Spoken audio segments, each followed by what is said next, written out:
Okay, dear learners, today we can have a stretch on pelvic assessment. Let's have a conclave on pelvic assessment such that we can be able to understand what it is, what are the methods, and how is pelvic assessment done. So we shall define, talk about the methods, and demonstrate how pelvic assessment is done. Pelvic assessment is a test done to determine the adequacy of the pelvis for a successful passage of a particular baby. Pelvic assessment is a test done on a pelvis to rule out pelvic capacity. It is a test done to determine the adequacy of the pelvis for a successful passage of a particular baby. That is how we define pelvic assessment. If we are to explain the methods of pelvic assessment, there are two methods. We have internal pelvic assessment and we have external pelvic assessment. Now in this conclave here, we have to look at the external pelvic assessment first, then later we shall need to demonstrate internal pelvic assessment. Keep listening and perceiving. So we'll talk about external pelvic. The methods of external pelvic assessment that we have observation. When a mother comes to you, a pregnant woman comes to you, you have to look at the way she moves to you, the way she moves, how she is, and the abdomen. We normally say that you have to look at the stature. Stature is the physical appearance of the woman, and the gait, the way she is moving towards you. Is she crawling? Is she moving straight? Is she limping? How is she moving towards you as the gait? Then you also look at the abdomen. Is the abdomen pendulous? The pendulous abdomen is that abdomen that when you see the woman as if she's having a pot in front of her, the abdomen is pendulous. If the abdomen is pendulous, we suspect a contracted pelvis to that mother. Now that is observation. We have to go history taking, and in the histories that we have to take, we have to look at the age. What is the age of the mother? We should know that if a young girl, an adolescent is 18 years and below, and she happens to conceive, she's having a pelvis that is immature. The pelvis is not yet mature enough. That means the diameters and the posterior, transverse, and oblique are diminished, and the baby may not be able to negotiate through that pelvis because the diameters are not big, they are not normal, they are narrow. But uh, still, as the woman is 30 years and above, we expect the bone, the pelvic bone, to be ossified and will not allow a normal give for labor. So age affects a pelvis, whether it is 18 below, if it is 30 and above. That means a woman should have pregnancy between at least those ages, not 18 below and not 30 above.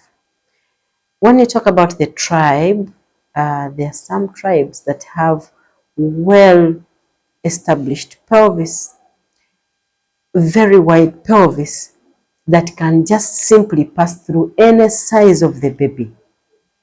And you can think about those tribes, you can mention them, but for me, I need to tell you that there are tribes that have a very wide pelvic area, very wide hips, and that means inside the pelvis is wide enough for a certain fetus to pass through. Meanwhile, there are other tribes that are having contracted pelvis, that have small pelvis, whereby the diameters are diminished, they are very, very short, and babies cannot negotiate them through the pelvis. So a woman has to be done a C-section because of that contracted pelvis. So tribe is very important. There are some tribes that are having contracted pelvis, and meanwhile others have large pelvis. Now, your work is to go and find out what those tribes are. That is your take home. Try to find out which tribes have wide pelvis, wider than any other pelvis, and try to find out the other tribes that have smaller pelvis, smaller than the other tribes. We have to talk about medical history. Medical history, we ask, remember we talked about the types of other pelvic variations, and we saw that if a woman has suffered from poliomyelitis, if a woman suffered, a young girl suffered from rickets, they could be having diminished diameters of those types of pelvis that are contracted. And so the woman shall need to tell us that she ever suffered from those diseases that affect the size and shape of her pelvis. As well, we have to go on to look at the surgical history. Well, let's ask the woman whether she has ever got any accident involving the spine, the pelvis, and lower limbs. Has she ever got any accident involving the spine, pelvis, and lower limbs? Because the spine is connected to the pelvis. We can see that the lumbar vertebra is articulating with the pelvis. And if the limbs have also got any accident, they are going to affect this pelvis. So if she has ever got any problem, any accident involving the spine, the pelvis itself, and the lower limbs, that means they can make the pelvis contracted for a certain baby to pass through. We continue to take the history. We shall need to find out the past obstetrical history of the woman. Is she a prime gravida? This is useful in multigravity.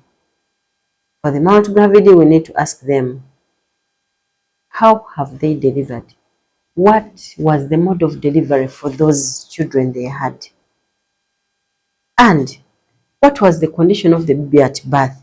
Of course, mode of delivery is going to assist us to know whether this one can also be done cesarean section or it can be delivered vaginally. That helps us. What was the condition of the baby at birth? Now, if a woman tells you that she had a stillbirth, then in you should know, did that woman have an obstructed labor due to a contracted pelvis?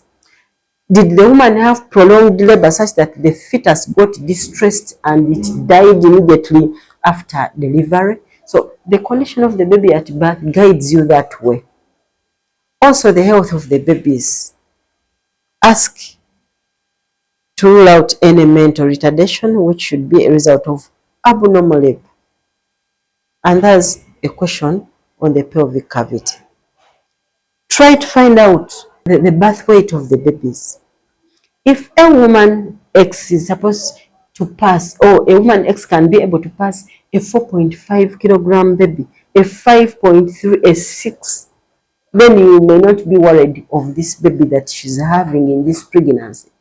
This baby might be able to pass through the same pelvis because she has passed many kilogram weight babies through her pelvis. So that is past obstetrical history. It guides you that way. Now, pelvic assessment is what we are talking about, and we are talking about external pelvic assessment. Continue to look at the general examination of the woman. Talk about the general examination. Look at the shoe size. If it is 4 less, you know that the pelvis is contracted because the feet will be short. And if the feet is short, that means some parts of hers are also short, including the pelvis. What about the size of the hands and feet? Remember, we talked about just a minor pelvis where a woman having that kind of pelvis is having small hands and small feet. So we need to find out, is she having a just a minor? What about clinical tests of finding out the mother's height? Yes, if the mother is 152 centimeters below, she's expected to have a small pelvis, which may not allow an average child to pass through. So we have to take the mother's weight. People, that is external pelvic assessment. But I need to mention it to you in this class now that external pelvic assessment is not confirmatory. I might be having small hands and small feet, but the pelvis is wide. I have a friend who puts on a shoe size very small, less than 4 actually, but she's having a very wide pelvis, my God, very wide. She even delivered twins vaginally. So these are not confirmatory. If I deliver 4.5 sized baby, I may not be able to pass through a 3.5. So it's not confirmatory that when I deliver the other one, I'll deliver this one. Though to some extent it tells you. But now for there are other factors that prevail the delivery. So my point, my issue is external pelvic assessment is not confirmatory. If I am limping, if I'm moving, crawling, I have a mother who I used to examine. She was my antenatal mother some time ago. She used to move crawling on the surface. And to tell you that even when I was to put her on the couch, I would ask my friends to come and help me. We carry the mother, lift her up, put her on couch, make sure we put her in a position fit for a palpation, and then we lift her after the palpation and carry her down. Now I need to tell you that that mother was crawling. Yes, that was her gait, but surprisingly, when we went to deliver, the mother pushed her baby very well. So despite of that mother crawling and moving on the surface, she had a wide pelvis that accommodated the baby, and her baby negotiated through the pelvis very well, and she delivered, and she was delivering her third baby. So, but when you look at her crawling on the surface, you may not really know that she can push that baby. So I'm saying it is not confirmatory. Let's go to the confirmatory one, whereby in most cases, if you find any feature that we are going to talk about that is prevailing abnormally, we shall confirm that the woman is having inadequacy of the pelvis. Her pelvis is not adequate for a particular baby to pass. Therefore, we want to talk about internal pelvic assessment, and it is a clinical procedure.